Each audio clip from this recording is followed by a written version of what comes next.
And you would think I would know better. I have 4 children, 2 of them are strong-willed, I'm strong-willed, I work with strong-willed moms. I know strong-willed stuff.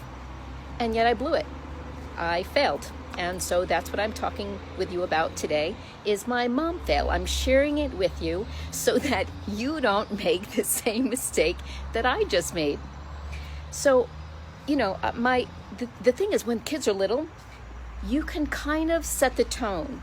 You can call the shots, and seeing them actually play out, well, that's a bit challenging, but at least you have a bit more control.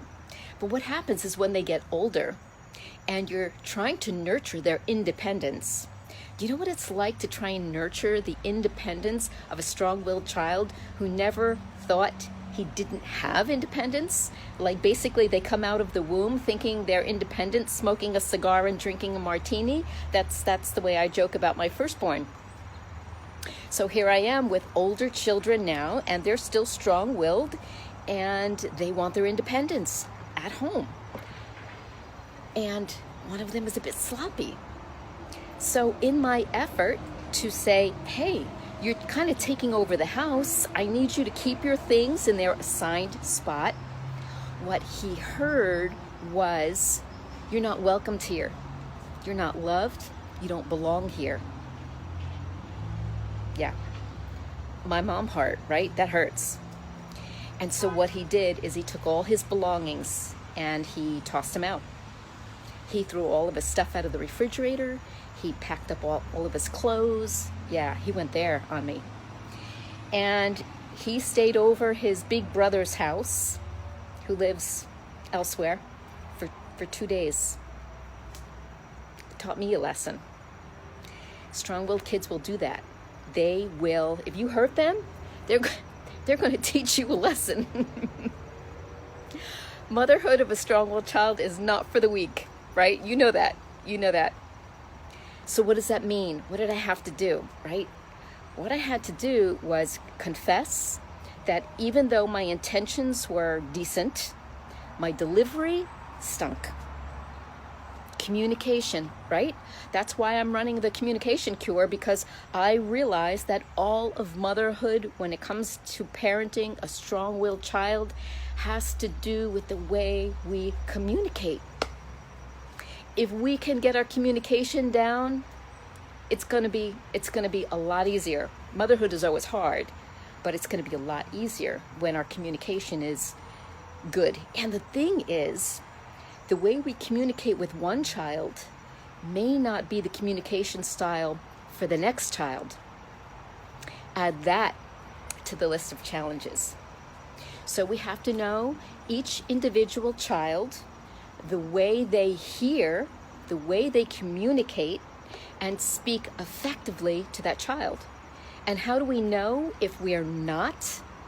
Well, they're going to do something to let you know, and it's going to hurt. Strong-willed kids, they're tough. They're tough. I know, I'm one, right? Maybe you are too. Are you a strong-willed child? As an adult, were you a strong-willed child growing up? Share, right? Say something in the comments. The rest of us want to know. I know somebody in the group even asked, are there any strong-willed parents here? Strong-willed moms raising strong-willed kids? So anyway, I had to pull together a family meeting. So that's what's going to happen tonight. At about 6 o'clock tonight, I'm going to have a family meeting, just my husband, myself, and my strong-willed child, who was greatly offended by the messaging he heard. And we have to create some clear, solid solutions. And what I learned is, with a strong-willed child, if it gets tense like that, you need a witness. You need another person in the room.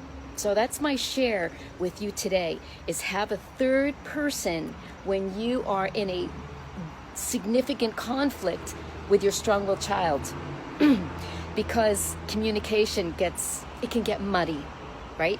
So that's one of the things we talk about in the communication cure, is when there's so many conflicts happening, that you don't really know what the issues are, and you end up correcting nothing.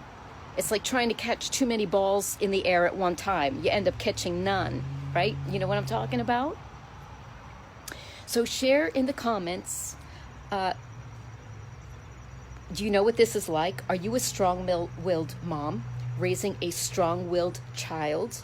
And have you discovered for yourself what it's like when you really do hurt one of them unintentionally?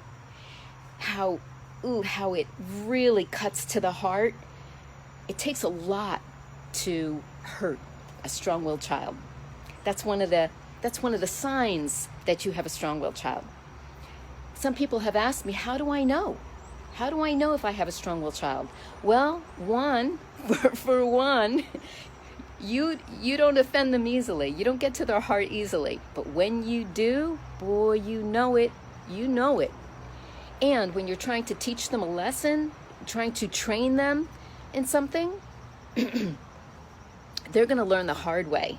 They're going to make the same mistake over and over until they really, for themselves, figure out this is not worth doing again. It hurts every time. I can testify to that. I was that kind of a kid growing up. If I did something and I got burned once, well, let me try it a different way, right? Or is this how consistent is this